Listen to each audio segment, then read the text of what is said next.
मैं आपका ध्यान उस ओर आकर्षित करना चाहूंगा कि अभी जब सदन चल रहा था, सदन चलने के दौरान विधानसभा में मैंने आदर्श सोसाइटी घोटाला जो है वो विधानसभा के अंदर उठाया था और मैंने एक बात कही थी कि जो बहुत ही गंभीर थी कि जो एक्यूज है उसका वकील और गवर्नमेंट का डबल एजेंट, यानी दोनों तरफ से सेम ही वकील सेम ही फर्म जो है वो उसकी पैरवी कर रही है। मैं आपको याद दिलाना चाहूंगा मुकेश मोदी और उसके परिवार के द्वारा आदर्श क्रेडिट कोऑपरेटिव सोसाइटी शुरू की गई 1999 के अंदर। 2010 और 2014 के बीच में तकरीबन 22 लाख परिवारों ने 15,000 करोड़ रुपए अपने इस सोसाइटी के अंदर जमा करवाए। 2014 और 17 के बीच में इन लोगों ने सेल कंपनियां, फर्जी कंपनियां बनाने का काम शुरू किया और लगभग 125 फर्जी कंपनियां इन लोगों के द्वारा बनाई गई। उनमें इन्हीं के परिवार के, इनके मिलने वाले, इनके रिश्तेदार, वही लोग इसके मालिक थे। तकरीबन 62 वो लोग थे।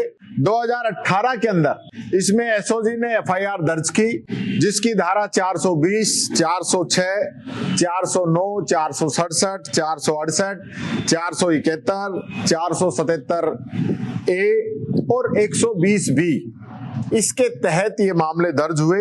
इसमें इस पूरे परिवार के मिलने वालों के तकरीबन 200 लोग गिरफ्तार हुए। जो मेन एफआईआर में लोग थे उनके अलावा एक नाम और जोड़ा गया, सिद्धार्थ चौहान का। उसके अरेस्ट वारंट है, उसको भगोड़ा घोषित किया जा चुका है। 18-19 में जब इसकी 8 फर्जी कंपनियां पकड़ी गई, ये सरेंडर नहीं हुए तो इनको भगोड़ा घोषित किया गया। 2019 दिसंबर के अंदर गुरुग्राम में SFIO की जांच की गई और उनके द्वारा भी लगभग 200 लोगों का चालान पेश किया गया। 2019 में इसी कंपनी पे एक और मुकदमा दिल्ली के अंदर दर्ज हुआ। कुल मिला के 3 मुकदमे एसओजी का, SFIO का और दिल्ली का। 3 मुकदमे जो हैं इन पे चल रहे हैं। बाकी हजारों मुकदमे अलग अलग इंडिविजुअल लोगों के द्वारा भी दर्ज किए गए हैं, वो अलग। इसमें 2019 में इन्होंने ट्रायल कोर्ट में अपनी जमानत याचिका लगाई, वो खारिज कर दी गई। कोर्ट ने पीड़ितों के पक्ष में निर्णय दिया। ट्रायल कोर्ट के बाद में ये हाई कोर्ट पहुंचे और हाई कोर्ट के अंदर भी इनका जो मामला था वो जमानत खारिज की गई और हाई कोर्ट के अंदर 7 जजों ने तो इनको सुनने से मना किया। उसके बाद ये सुप्रीम कोर्ट पहुंचे। सुप्रीम कोर्ट में भी 2025 में इन लोगों ने 2 अलग अलग याचिकाएं दायर की। एक याचिका की जब चीफ जस्टिस साहब के सामने सुनवाई आई तो इन्होंने याचिका वापस ले ली और दूसरी सुनवाई अभी वहां चल रही है। और दूसरी सुनवाई जो चल रही है उसमें राजस्थान सरकार की तरफ से डबल एजी शिव मंगल शर्मा और उनके सहयोगी सौरभ राजपाल, निधि जायसवाल, ये सरकार की तरफ से पैरवी कर रहे हैं। सरकार की तरफ से जो पैरवी कर रहे हैं उनकी जिम्मेदारी होती है कि वो पीड़ित लोगों का पक्ष रखें, सरकार का पक्ष रखें, न कि जो अपराधी हैं उनका पक्ष रखें। जैसा कि मैंने पहले बताया था कि इसके जो 2 मामले चल रहे हैं दिल्ली और गुड़गांव, उनमें भी सिद्धार्थ चौहान जो है वो सह आरोपी है और अभी तक फरार होने की वजह से उसको भगोड़ा घोषित किया हुआ है। अब जो आरोपी है सिद्धार्थ चौहान, उसके तरफ से जो मुकदमे की पैरवी की जा रही है वो आरा एंड कंपनी एक फर्म है, उसके द्वारा की जा रही है और वो शिवमंगल शर्मा, सौरभ राजपाल, निधि जायसवाल और इनके साथियों की फर्म है। इसलिए क्योंकि 18-19 से ही इनके खिलाफ जो मामले चल रहे हैं हाई कोर्ट, सुप्रीम कोर्ट में, और उनकी जो कंपनी, जो फर्म है, उनकी कंपनियों के विपक्ष में, जो कंपनी के विरोध में जो हमारी जो फर्म खड़ी है, जो वकीलों की है, आरा एंड कंपनी, वो सेम हो गए। यानी कि जो सह आरोपी का बचाव कर रहे हैं वो भी वही लोग हैं और जो सरकार की तरफ से पैरवी कर रहे हैं ये भी वही लोग हैं। इसके बारे में सुप्रीम कोर्ट की भी क्लियर डायरेक्शन है कि कोई भी व्यक्ति दोनों पक्षों की तरफ से वकालत नहीं कर सकता, उसकी वकालत खारिज की जाती है।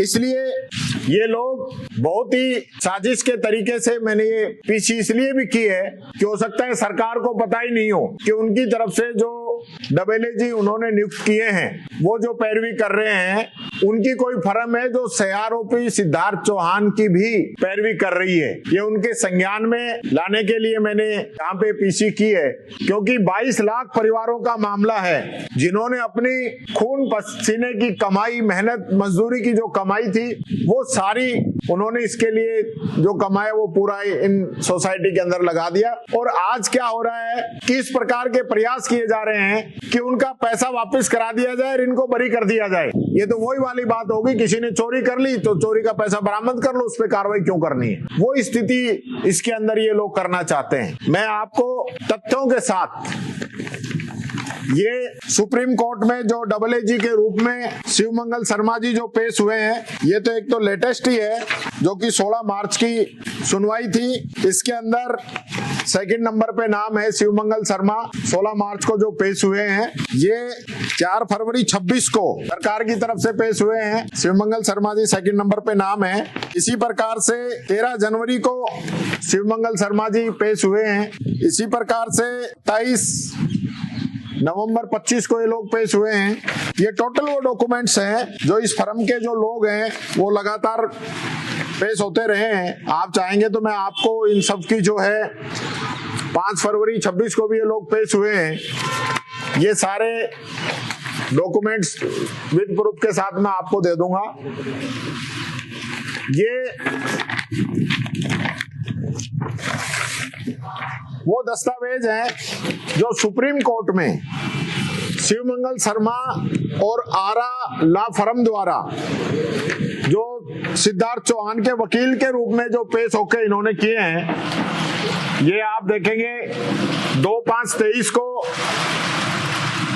ओरा एंड कंपनी, शिवमंगल शर्मा, सौरभ राजपाल, ये एक एक करके सारे हैं जिन जिन तारीखों पे ये पेश हुए हैं, सारे तथ्य इसमें उनके हैं। ये हाई कोर्ट में पेश हुए उनके तथ्य मेरे पास मौजूद हैं। ये SFIO द्वारा जो केस किया गया है उसमें सिद्धार्थ चौहान को जो भगोड़ा घोषित किया है, आरोपी मानना है, वो सारे तथ्य मेरे पास हैं क्योंकि मौसम खराब हो गया है। और ये वो दस्तावेज हैं जिसमें जो 7 जज अलग हुए हैं जिन्होंने सुनने से इनकार कर दिया, ये वो दस्तावेज हैं। कोई नहीं, मौसम जिसका खराब होना है। और ये ओरा लॉ फर्म है, इसके जो मेंबर हैं शिवमंगल शर्मा, सौरभ राजपाल, निधि जायसवाल, ये पूरे इनकी पूरी फर्म है वकीलों की, जिसमें सब लोगों ने मिलकर फर्म बनाई है, जिसमें सारे लोग हैं। देखिए ये बहुत बड़ा मामला है जो आप समझ सकते हैं कि किस प्रकार से सरकार 22 लाख परिवारों से कुठाराघात कर रही है, उनकी खून पसीने की कमाई को लूटने वालों को बचाने का काम कर रही है। मैं मीडिया के माध्यम से सरकार से कहना चाहूंगा कि इसके अंदर जो भी दोषी लोग हैं, जिनकी वजह से सारी कार्रवाई हुई है, जिनकी वजह से डबल एजी की फर्म जो है को एक्यूज है उसके पैरवी कर रही है, इस पूरे प्रकरण की जांच होनी चाहिए और जो दोषी है उनके खिलाफ कार्रवाई होनी चाहिए और मजबूत पैरवी करे सरकार कि लोगों का पैसा मिले और जिन लोगों ने जनता का पैसा लूटने का काम किया है उनको सजा मिले।